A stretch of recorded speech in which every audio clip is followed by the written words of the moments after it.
मध्य प्रदेश के भोपाल में जातिवाद की जड़ें इतनी गहरी है कि मरने के बाद भी भेदभाव पीछा नहीं छोड़ता।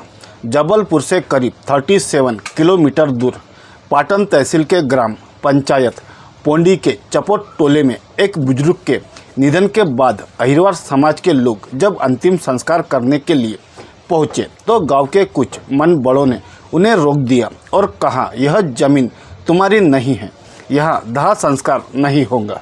इन शब्दों ने जातिगत भेदभाव की भयावह सच्चाई को फिर से उजागर कर दिया। विवश होकर पीड़ित परिवार को पुलिस की मदद लेनी पड़ी।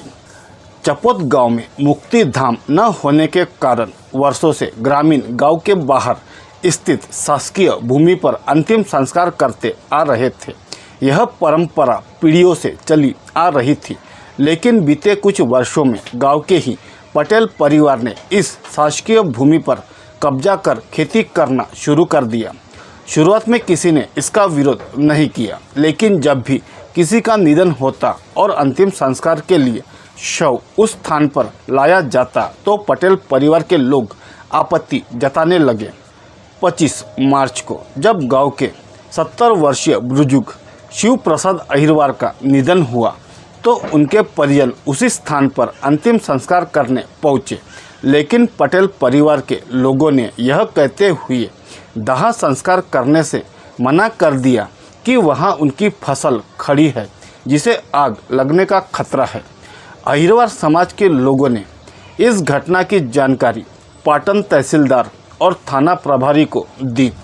थोड़ी देर बाद पुलिस मौके पर पहुंची और दोनों पक्षों के बीच तनाव को शांत करने का प्रयास किया।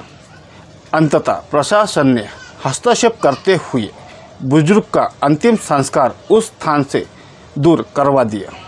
घटना की गंभीरता को देखते हुए जब मामले की जानकारी कलेक्टर दीपक कुमार सक्सेना को दी गई तो उन्होंने तुरंत एसडीएम और तहसीलदार को पटेल परिवार द्वारा कब्जाई गई शासकीय भूमि को मुक्त करवाने और वहां पर एक स्थायी मुक्ति धाम बनवाने के निर्देश दिए।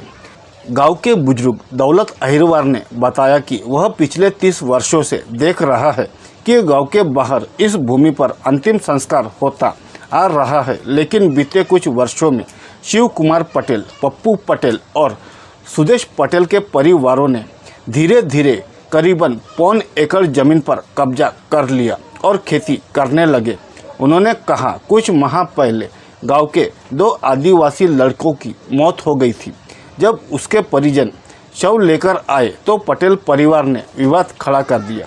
आखिरकार उन शवों का अंतिम संस्कार तालाब किनारे करना पड़ा। यह बहुत दुखद है कि आज भी हमारे गांव में एक मुक्तिधाम नहीं है। घटना की जानकारी मिलने के बाद कलेक्टर ने तहसीलदार और पटवारी को मौके पर जाकर भूमि का नाप करवाने और मुक्तिधाम निर्माण करने के लिए एस्टीमेट तैयार करने के निर्देश दिए हैं।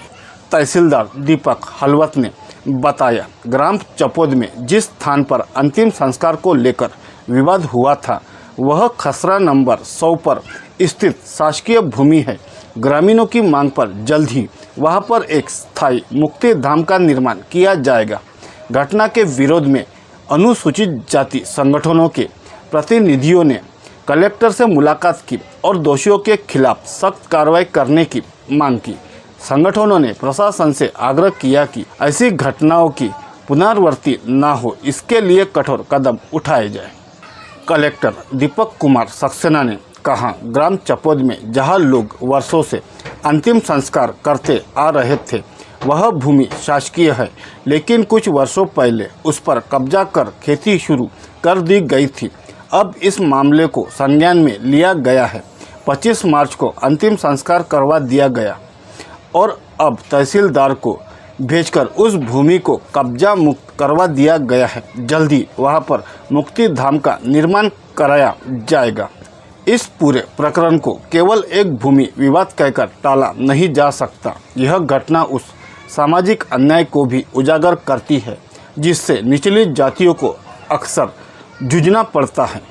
जिस अधिकार को संविधान द्वारा सुनिश्चित किया गया है उसे दबंगई के बल पर छीना जा रहा है।